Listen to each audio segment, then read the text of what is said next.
Hello students, welcome on my YouTube channel Barnaul Science and this is me ज्ञानू मोदी। तो चलिए आज हम लोग पढ़ेंगे। आज का टॉपिक है हमारा एसआई यूनिट और आज हम लोग जानेंगे कि एसआई यूनिट क्या होता है। तो ये इस सीरीज़ का पार्ट 2 है ना। तो ये यूनिट्स एंड मेजरमेंट सीरीज़ का पार्ट 2 है। चलिए शुरू करते हैं आज का टॉपिक एसआई यूनिट। तो सबसे पहले जो चीज़ हमको जाननी है वह यह जाननी है कि वह कौन सी एजेंसी है, वह कौन सी ऐसी एजेंसी है जो रेस्पॉन्सिबल है एसआई यूनिट के डेवलपमेंट के लिए, यानी कि आखिर इस एसआई यूनिट को किस एजेंसी ने बनाया। तो हम लोग उस एजेंसी के बारे में आज जानेंगे। सबसे पहले तो ये जो एसआई सिस्टम डेवलप किया गया, ये सिस्टम जो तैयार किया गया है, ये सिस्टम जिस एजेंसी के द्वारा तैयार किया गया उस एजेंसी का नाम है ब्यूरो इंटरनेशनल डेस्पॉइडेस एट मेजर्स। इसका नाम है ब्यूरो इंटरनेशनल डेस्पॉइडेस एट मेजर्स। ये एक फ्रेंच वर्ड है, ये एक फ्रेंच फ्रेज कह सकते हैं, जो भी है। तो इसका मतलब होता है the international bureau of weights and measures, है ना। तो ये वो एजेंसी है, इसका शॉर्ट फॉर्म है BIPM,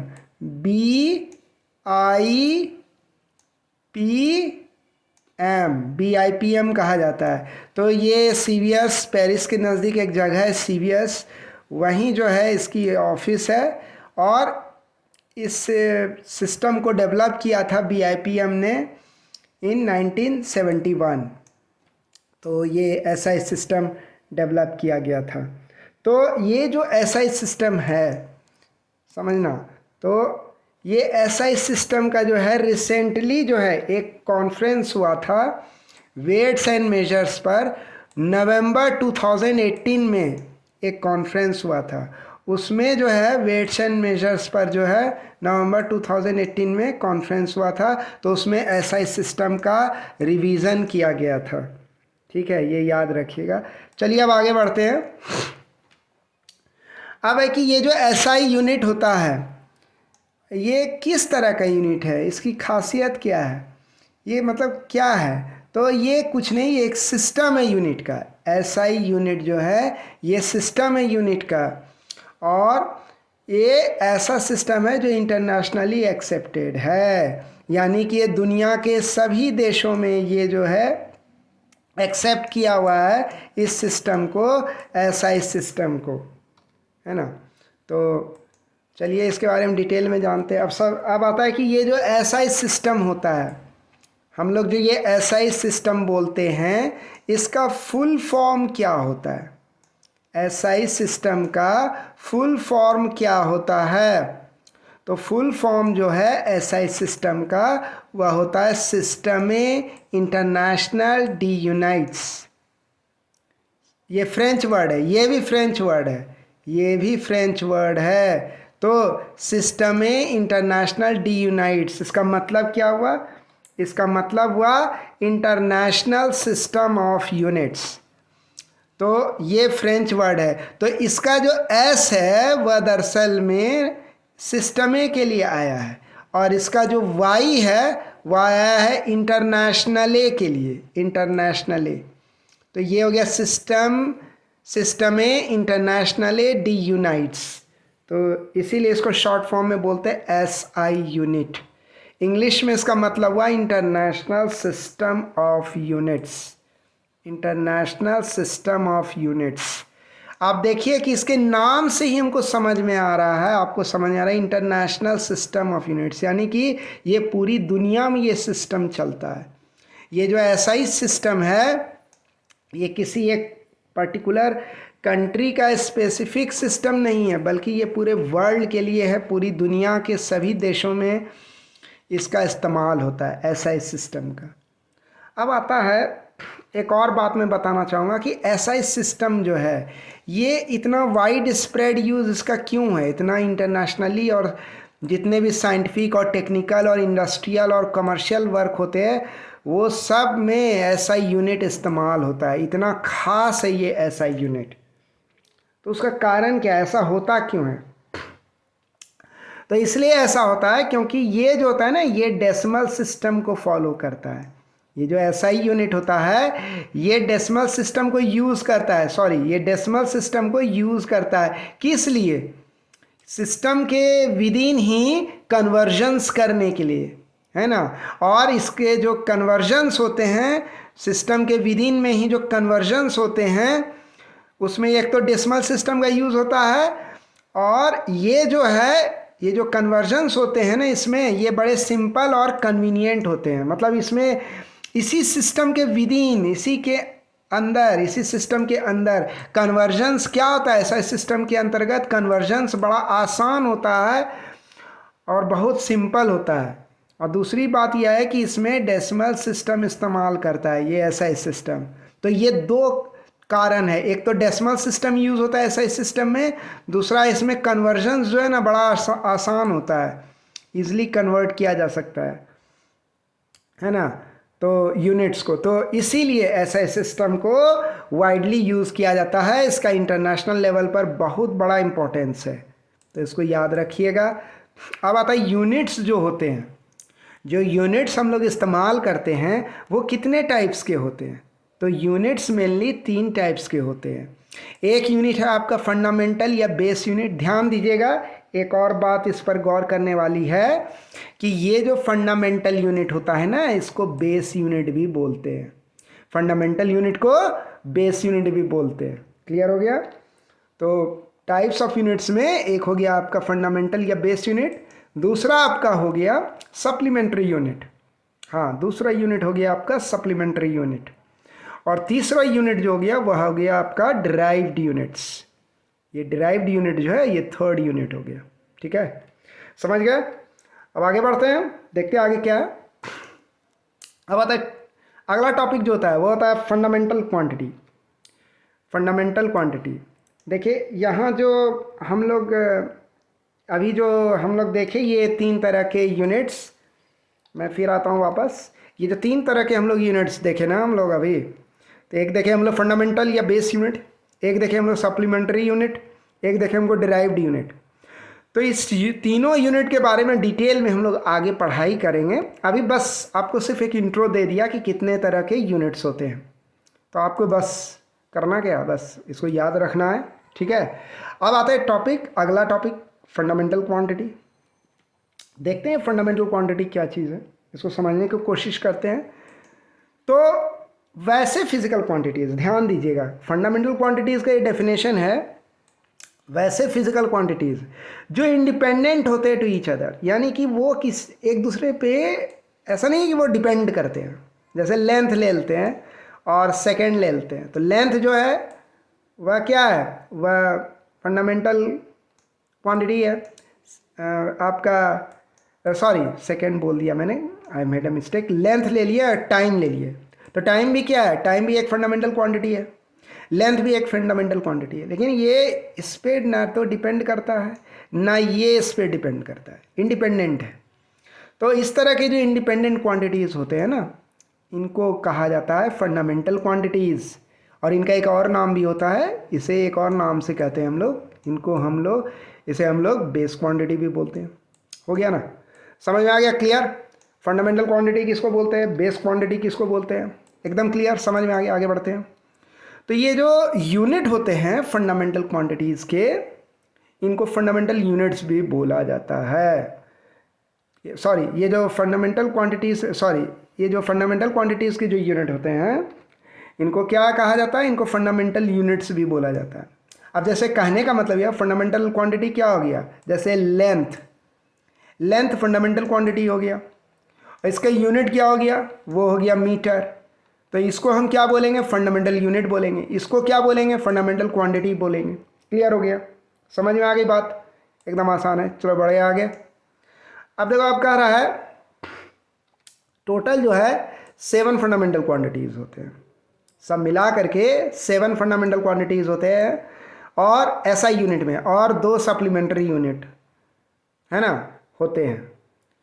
तो एसआई यूनिट के तहत 7 फंडामेंटल क्वांटिटीज़, 2 सप्लीमेंट्री यूनिट होते हैं। ये ध्यान में रखना है, भूलना नहीं है इसको। तो अब आता है एग्जांपल्स भाई। फिर एग्जांपल्स क्या है फंडामेंटल क्वांटिटीज़ का, तो फंडामेंटल क्वांटिटीज़ के देख लो, एग्जांपल्स यहाँ पर मौजूद है। तो पहला एग्जांपल जो है फंडामेंटल क्वांटिटी का वह है लेंथ। हाँ, तो लेंथ भी एक फंडामेंटल क्वांटिटी है। ये जो है बेस क्वांटिटी हो गया, ये सप्लीमेंट्री फंडामेंटल क्वांटिटी हो गया। ये वह फंडामेंटल क्वांटिटी, ये 7 और 2 हो गए सप्लीमेंट्री फंडामेंटल क्वांटिटी, या सप्लीमेंट्री क्वांटिटी भी बोलते हैं इसको। और ये हो गया बेस यूनिट या फंडामेंटल यूनिट। अब आता है कि सॉरी, इधर हो गया फंडामेंटल क्वांटिटी या बेस क्वांटिटी। अब आता है ये जो है, ये लेंथ हो गया हमारा एक, दूसरा हो गया हमारा मास, तीसरा हो गया हमारा टाइम, चौथा हो गया हमारा टेम्परेचर, पांचवा हो गया इलेक्ट्रिक करंट, छठा हो गया ल्यूमिनस इंटेंसिटी और सातवां हो गया अमाउंट ऑफ सब्सटेंस। यूनिट क्या हुआ भाई? लेंथ का यूनिट हो गया आपका मीटर हो गया, मास का यूनिट किलोग्राम हो गया, टाइम का यूनिट सेकेंड हो गया, टेम्परेचर का यूनिट केल्विन हो गया, इलेक्ट्रिक करंट का यूनिट एम्पियर हो गया, ल्यूमिनस इंटेंसिटी का यूनिट कैंडेला हो गया, अमाउंट ऑफ सब्सटेंस मोल हो गया। तो ये इस तरह से बन गया metre, kilogram, second, kelvin, ampere, candela, mole. तो ये इस तरह से आपका हो गया। और इसी में से 2 ऐसे क्वांटिटी होते हैं, टोटल 9 होते हैं। तो 9 में से 2 होते हैं सप्लीमेंट्री क्वांटिटी। ये होते हैं 9 में से 2 होते हैं सप्लीमेंट्री क्वांटिटी। एक होता है आपका प्लेन एंगल और दूसरा होता है आपका सॉलिड एंगल। तो प्लेन एंगल क्या हो गया? इसको रिप्रेजेंट करते हैं हम लोग रेडियन से, इसको रिप्रेजेंट करते हैं हम लोग स्टेरेडियन से। इसका जो यूनिट होता है ये होता है रेडियन, इसका यूनिट होता है स्टेरेडियन। सिंबल होता है RAD और SR। क्लियर? अब आगे बढ़ते हैं हम लोग, आगे देखते हैं। अब आता है डिराइव्ड क्वांटिटी। ये क्या चीज़ है? तो अब सीखते हैं हम लोग डिराइव्ड क्वांटिटी के बारे में। तो डिराइव्ड क्वांटिटीज़ कहा गया वैसे फिजिकल क्वांटिटीज़ को जो कि डिराइव किए जाते हैं। किनसे डिराइव किए जाते हैं? फंडामेंटल या बेस क्वांटिटीज़। ऐसे क्वांटिटीज़ को हम लोग कहते हैं डिराइव्ड क्वांटिटीज़। और इनके जो यूनिट्स होते हैं उनको हम लोग बोलते हैं डिराइव्ड यूनिट्स, जैसे velocity, acceleration, force, work etcetera. तो कहने का मतलब, जैसे मान लीजिए अगर हम वेलोसिटी को लेते हैं तो वेलोसिटी क्या है? ये एक डिराइव्ड फिजिकल क्वांटिटी है। तो इसका जो यूनिट होगा वह डिराइव्ड यूनिट होगा। तो ये कैसे हुआ, बात को समझना। जैसे बोलते हैं डिस्प्लेसमेंट, तो डिस्प्लेसमेंट क्या है? ये कॉरस्पॉन्ड करता है लेंथ फंडामेंटल क्वांटिटी को, डिस्प्लेसमेंट। और टाइम जो है, ये टाइम जो होता है, ये टाइम क्या है? यह एक फंडामेंटल क्वांटिटी है। और ये डिस्प्लेसमेंट लेंथ को कॉरस्पॉन्ड कर रहा है, लेंथ क्या है? वह भी एक फंडामेंटल क्वांटिटी है। तो इस फंडामेंटल क्वांटिटी और इस फंडामेंटल क्वांटिटी के मिलने से, है ना, मैंने क्या बोला?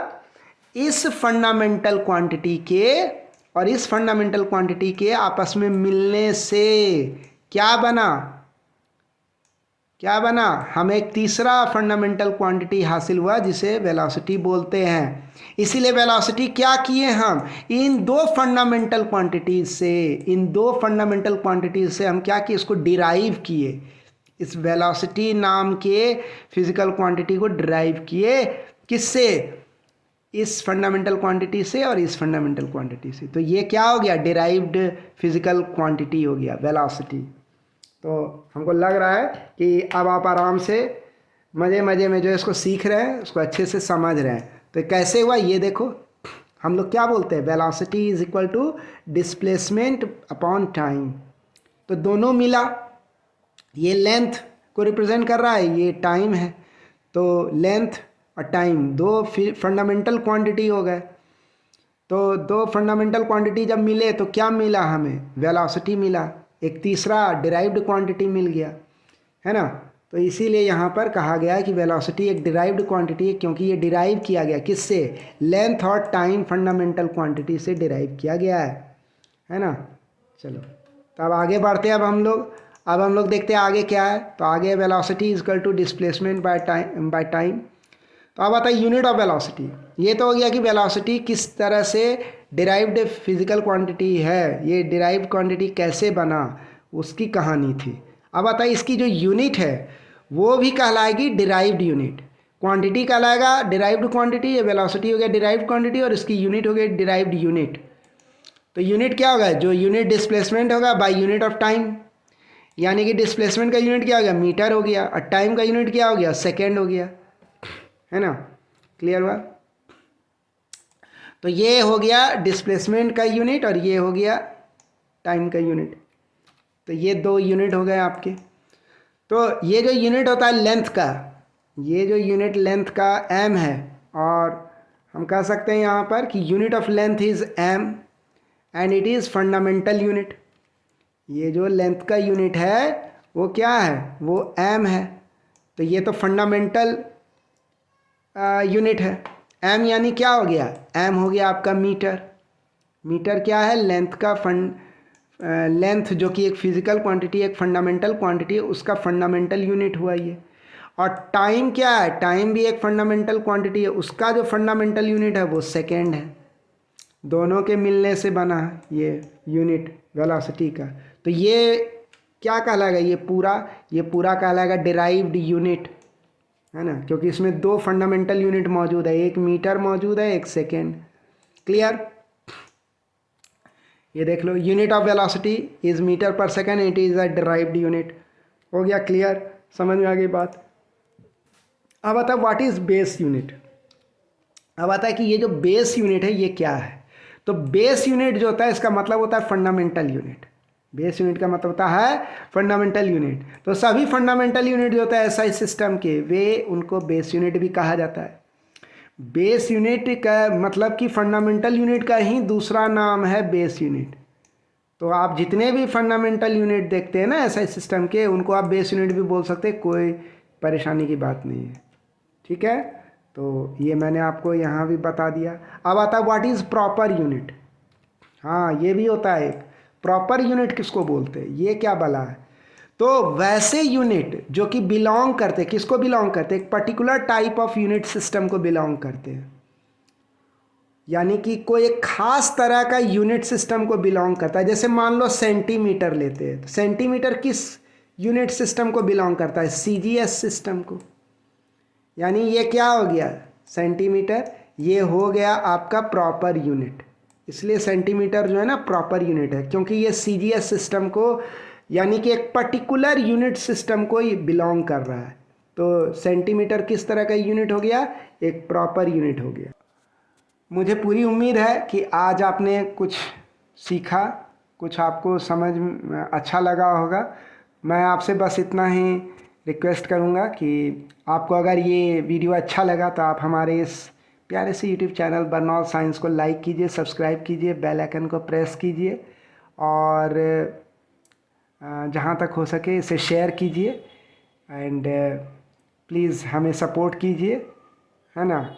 ठीक है, तो फिर मिलते हैं हम अगले वीडियो में। नेक्स्ट वीडियो में आपसे मुलाकात होगी और हम लोग अगले वीडियो में solid angle and plane angle के कंसेप्ट को गहराई से समझेंगे। ठीक है, ओके, थैंक यू।